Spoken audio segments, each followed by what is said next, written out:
Hello everybody, welcome to our channel MGI mission group of institution. तो आज हम फिर से एक नई वीडियो लेकर आ गए हैं फ्यूचर टेंस से रिलेटेड। फ्यूचर टेंस से रिलेटेड बोलूं तो पिछली क्लास में हमने फ्यूचर इंडेफिनिट को घोल के पिया था कि नहीं, बिल्कुल एक एक कंसेप्ट अच्छे से समझा था। तो आज सेकंड की बारी आ गई है, जिसका नाम क्या है बच्चों? जिसका नाम है फ्यूचर कॉन्टिन्यूअस टेंस। सही बात है कि नहीं? बिल्कुल। फ्यूचर कॉन्टिन्यूअस टेंस क्या होता है, आज इसके बारे में पढ़ेंगे। अच्छा, फ्यूचर कॉन्टिन्यूअस टेंस क्या होता है? उससे पहले आपने क्या प्रेजेंट टेंस की वीडियो देखी? उससे पहले क्या आपने पास्ट कॉन्टिन्यूअस की वीडियो देखी? क्योंकि कंसेप्ट जो है ना बच्चों, वो सेम रहता है, बस बदलती क्या है? अरे हर वीडियो में बोलता हूं, एक हेल्पिंग वर्ब और एक मेन वर्ब, ये दो चीजें ऐसी हैं जो समय के साथ साथ बदलती रहती हैं। अब बच्चों देखो, बात है फ्यूचर कॉन्टिन्यूअस टेंस की। अगर फ्यूचर का मतलब आपको पता है भविष्य, और कॉन्टिन्यूअस का मतलब क्या होता है? कोई ऐसा काम जो चल रहा है। अब चल कहां रहा है? फ्यूचर में चल रहा है। अब देखो कैसे चल रहा है, मैं आपको बताता हूं। और टेंस का मतलब हमारा क्या हो गया? काल हो गया। सिंपल सीधी बात है।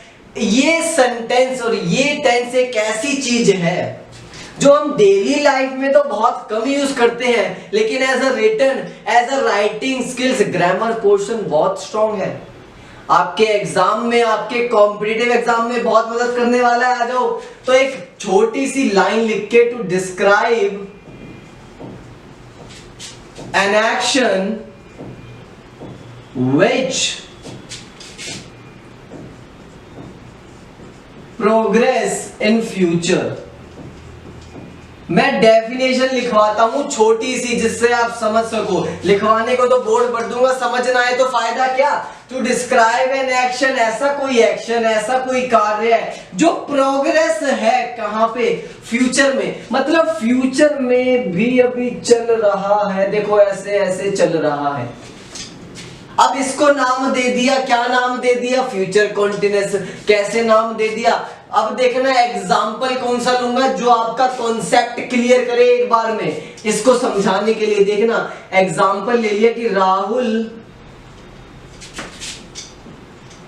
खाना खा रहा होगा। ये लिया एग्जाम्पल, राहुल खाना खा रहा होगा। सर इसकी पहचान कैसे करें फ्यूचर कॉन्टिन्यूअस टेंस की? इनकी हम पहचान कैसे कर सकते हैं? अरे बच्चों मेरे प्यारो, ऐसे लास्ट में देख लेना कि रहा होगा, रही होगी, रहे होंगे, ये सब जब लास्ट में आ जाए तो पहचान लो वो सेंटेंस कौन सा है। वो सेंटेंस है फ्यूचर कॉन्टिन्यूअस टेंस। बहुत आसान। राहुल खाना खा रहा होगा, मतलब मैंने क्या बोला? मैं मेट्रो स्टेशन पे खड़ा हूं, I am at metro station. और मैंने क्या बोला अपने घर से, मैंने मेट्रो स्टेशन से, कि राहुल अभी क्या कर रहा होगा? राहुल खाना खा रहा होगा। दोपहर का 1 बज रहा था, मैंने प्रेडिक्शन लगा दी, राहुल खाना खा रहा होगा। मैंने बोल दिया, मैंने यही बोला, राहुल खाना खा रहा होगा। अब राहुल कुछ भी करे, क्या पता सच में ही खाना खा रहा हो, क्या पता नहीं टीवी देख रहा हो, लेकिन मैंने तो बोल दिया ना कि राहुल खाना खा रहा होगा। तो इसकी इंग्लिश कैसे बनाए, इसकी फॉर्मेशन कैसे करें, इन जैसे सेंटेंसों की फॉर्मेशन कैसे करें, वो आप किसमें सीखोगे? वो आप सीखोगे फ्यूचर कॉन्टिन्यूअस टेंस में। और फ्यूचर कॉन्टिन्यूअस टेंस की बच्चों हेल्पिंग वर्ब क्या होती है? यही तो जान है। क्या है? फ्यूचर कॉन्टिन्यूअस की हेल्पिंग वर्ब होती है विल बी और शैल बी। कुछ बच्चे कह रहे हैं सर हर बार अलग हेल्पिंग वर्ब बता देते हो, याद कैसे करेंगे? तो आपके लिए एक वीडियो बनाइए कंसेप्ट ऑफ हेल्पिंग वर्ब, उसमें सारी हेल्पिंग वर्ब फ्लो चार्ट के अकॉर्डिंग बताई गई है। एक बार देख लोगे, जिंदगी भर नहीं भूलोगे। तो आ जाओ, राहुल खाना खा रहा होगा तो बनाते हैं। हेल्पिंग वर्ब सामने, सब्जेक्ट सामने, कॉन्सेप्ट सामने, डेफिनेशन सामने। करना क्या है? बस कलम चलानी है तुमको अपनी। राहुल, अब राहुल थर्ड पर्सन है, तो तो मुझे पता है कि विल कब यूज होगा। विल यूज होता है यू के साथ, दे के साथ, और ही के साथ, और शी के साथ, और इट के साथ, और किसी नाम के साथ। और शैल कब यूज होता है? शैल केवल आई के साथ और वी के साथ। क्लियर? ये बात भी क्लियर हो गई कि विल किसके साथ यूज होगा और शैल किसके साथ यूज होगा। तो यहां पे कौन है? यहां पे एक सब्जेक्ट है राहुल, मतलब किसी का नाम है, तो मैं नाम के साथ विल लगाऊंगा। देखो कैसे, राहुल विल। अब जैसे ही लगा विल तो पहुंचो वहां पे, विल बी आएगा। बी क्यों आया बच्चों? यहां पे बी हमारा क्या हुआ? बी ने दिखाया कि कोई ऐसा कार्य जो फ्यूचर में कंटिन्यूटी में है, ऐसा प्रेजेंट कॉन्टिन्यूअस में नहीं था। वहां पे क्या था? वहां पे हेल्पिंग वर्ब थी, फिर वर्ब की फर्स्ट फॉर्म के साथ आईएनजी लगाते थे। क्या करते थे? वर्ब की फर्स्ट फॉर्म के साथ आईएनजी लगाते थे। तो अभी भी हम ये करेंगे, लेकिन उससे पहले ये बी लगाएंगे, क्योंकि हेल्पिंग वर्ब है will be shall be. Will be shall be is a helping verb of future continuous. तो ये तो विल बी हमें दी गई है, हमें इस्तेमाल कैसे करना है सही ढंग से, हमें ये आना चाहिए, और जो हमें भली बाती आता भी है। राहुल विल बी, अब खाना खा रहा होगा, मतलब खाने की इंग्लिश क्या होती है यार? ईट होती है। और लेकिन रहा होगा मतलब काम अभी चल रहा है, काम अभी कंटिन्यूअस में है, तो मैं क्या करूंगा? प्लस आईएनजी लगाऊंगा कि नहीं लगाऊंगा? और जैसे ही आईएनजी लगाया तो ईटिंग हो गया। राहुल विल बी क्या कर रहा होगा? खाना, तो food. Rahul will be eating the food. ये रही मेरी फॉर्मेशन। अब बच्चों रूल पूछोगे तो रूल खुद भी लिख सकते हो, subject plus helping verb plus verb की first form plus I N G plus object. बहुत ही आसान था कि नहीं था? अच्छा, बात आ गई नेगेटिव की। ये तो होता है एफर्मेटिव। क्यों एफर्मेटिव था? अब बात आ गई सर नेगेटिव कैसे बनाए? तो बच्चों नेगेटिव में कुछ नहीं करना, बस हेल्पिंग वर्ब के साथ क्या करो? नॉट लगा दो। अब देखना ये है कि नॉट लगेगा कैसे, क्योंकि हेल्पिंग वर्ब विल भी है शैल भी है। बच्चों हेल्पिंग वर्ब जो है ना हमारी विल शैल और प्लस बी है, ये है जो मैंने लिखवा रखी है, ऐसी है। तो हम विल नॉट और शैल नॉट करेंगे, will be not shall not भी नहीं करेंगे। विल नॉट और शैल नॉट करेंगे। अगर मैं लिखना चाहूं तो क्या लिखूंगा? Rahul will not be eating the food. अब यहां पे सोचने वाली बात यह है कि बी हट गया, विल के साथ आया not, because that is the main verb. Main verb हमारी ईटिंग है, उसको रिप्रेजेंट कर रही है हेल्पिंग वर्ब, और हेल्पिंग वर्ब मेन क्या है?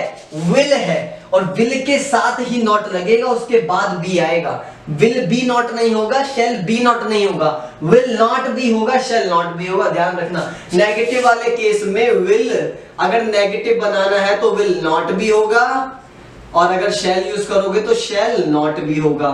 आया समझ? नेगेटिव कैसे बनते हैं? बहुत आसान है, यही आपको बताते आ रहा हूं शुरू से, कोई नई बात नहीं बता रहा मैं आपको। हाँ अच्छा, अब किसकी बारी आ गई? अब बारी आ गई मेरे इंटेरोगेटिव की। इंटेरोगेटिव सेंटेंस कैसे बनाए? सर इंटेरोगेटिव तो समझ नहीं आता। अरे मूर्खों, अभी भी समझ नहीं आता आपको? बहुत आसान है, देखो कितना आसान है, वो अभी आपको बताता हूं। इंटेरोगेटिव सेंटेंस जो कहां से स्टार्ट होते हैं? क्वेश्चन मार्क से। आपको पहले भी बताया है बच्चों, इंटेरोगेटिव सेंटेंस में क्या होता है, सेंटेंस जो होता है ना वो हेल्पिंग वर्ब से स्टार्ट होता है। यहां पे हेल्पिंग वर्ब क्या है? बिल्कुल सही पकड़े हो। तो वही सवाल, क्या सुरेश खाना खा रहा होगा? अब मैंने आपसे पूछ लिया क्या सुरेश खाना खा रहा होगा या कुछ भी कर रहा होगा? मुझे रहा होगा पकड़ना है, यहां पे कुछ भी हो, वर्ब हो, मैं देख लूंगा यार। मेन वर्ब देख लूंगा, और अगर वर्ब है तो उसकी फॉर्म देख लूंगा। मुझे लगाना भी तो फर्स्ट फॉर्म प्लस आईएनजी है, देखो ना, कॉन्टिन्यूस है, कितनी अच्छी बात है। कॉन्टिन्यूस में मतलब काम चल रहा है, चल रहा है काम, बिल्कुल। तो क्या सुरेश खाना खा रहा होगा? सवाल है आपसे, आपसे सवाल है, क्या सुरेश खाना खा रहा होगा? आप या तो हाँ में बोलोगे या ना में बोलोगे, तो लेकिन पहले इंग्लिश बना लेते हैं। और जैसा आपको पता है, इंटेरोगेटिव में सबसे पहले क्या आती है? Helping verb. तो उठाओ हेल्पिंग वर्ब। सुरेश कौन है? थर्ड पर्सन है के साथ हेल्पिंग वर्ब विल आती है, तो मैंने विल लगा दिया आंख बंद करके। अब विल के बाद मेरा सब्जेक्ट क्या है? सुरेश है। विल सुरेश बी, अच्छा खाना खा रहा होगा, ईट मेरी क्या हुई?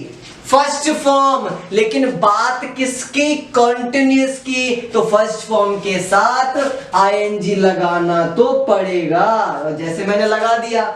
विल सुरेश बी ईटिंग, क्या खा रहा है? खाना खा रहा होगा। क्या? कौन? सुरेश। ये था negative.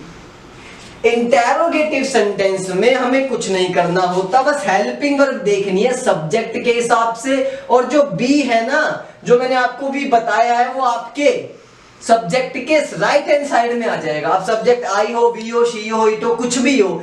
Will Suresh, will he, will she, जो मर्जी। Will Suresh be eating the food, क्या खाना खा रहा होगा? कौन? सुरेश। तो ये क्या था? इंटेरोगेटिव था। अरे रूल क्या हुआ? रूल इसका क्या हुआ? हेल्पिंग वर्ब और subject plus be plus verb की first form plus I N G plus object. और साथ में क्वेश्चन मार्क लगाना मत भूलना, क्योंकि प्रश्नवाचक चिन्ह लगाना बहुत ही जरूरी माना जाता है इंटेरोगेटिव सेंटेंस में। तो ये थी फॉर्मेशन। अच्छा, अब किसकी बात आ गई बच्चों? अब बात आ गई डबल इंटेरोगेटिव की। तो डबल इंटेरोगेटिव में क्या करते हैं हम? कुछ नहीं करते हैं, बस एक परिवार याद रखना, अपना परिवार नहीं, WH फैमिली का परिवार। उसमें क्या होता है? उसमें WH फैमिली परिवार में कुछ मेंबर आते हैं।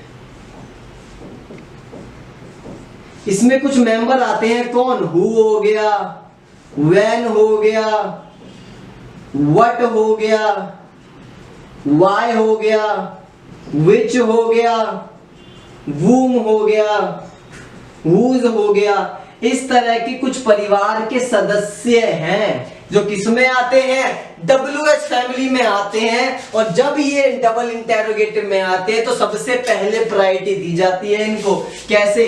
लिख दूं यहां पे डबल इंटेरोगेटिव सेंटेंस कैसे बनेंगे? डबल इंटेरोगेटिव सेंटेंस कैसे बनेंगे? अब देखो,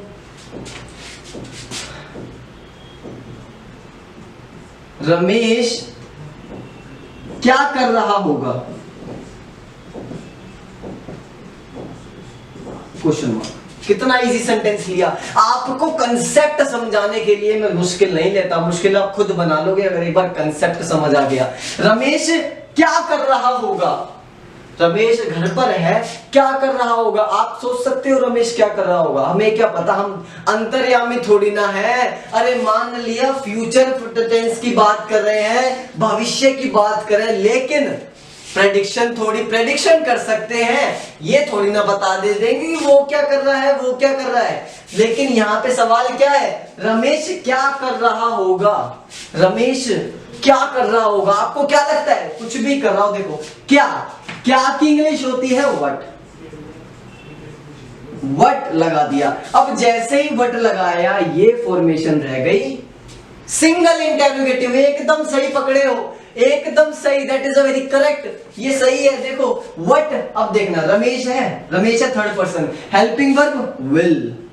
वट विल रमेश बी, क्या कर रहा होगा? Be doing. अच्छा, अब मैंने यहां पे एक ऑब्जेक्ट नहीं लिया। घर पे रमेश घर पर क्या कर रहा होगा, अगर मैं लेता रमेश घर पर क्या कर रहा होगा, what will Ramesh be doing at home या एट ऑफिस। या एट प्लेस, आप ये ऑब्जेक्ट लगा लेना। मैंने इसमें समझाने के लिए छोटे के चक्कर में नहीं लिया, ऑब्जेक्ट लास्ट में आता है इसलिए लास्ट में ले रखा है, तो डरने वाली कोई बात नहीं है। ये थी फॉर्मेशन। अब इतना हिस्सा ना, इतना हिस्सा, इतना मैच कर लेना, सिंगल इंटेरोगेटिव मिलेगा।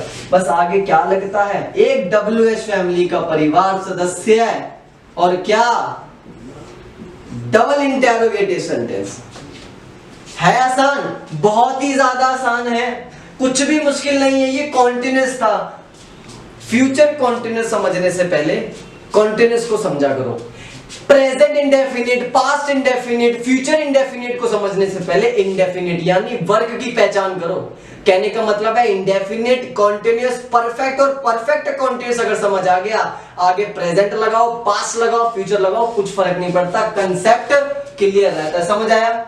ये था डबल इंटेरोगेटिव। इसका रूल आप खुद लिख सकते हो, क्या, WH family plus helping verb plus subject plus be, verb की first form plus ING plus object. Orally verbally rule बताया, रूल भी वर्बली बता रहा हूं, कंसेप्ट भी समझा रहा हूं, बहुत इजी है। ये था क्या, फ्यूचर कॉन्टिन्यूअस, बहुत ही आसान था। Thank you so much for watching this video. जल्दी मिलते हैं अगले वीडियो के साथ, अगले धमाकेदार कंसेप्ट के साथ। Thank you.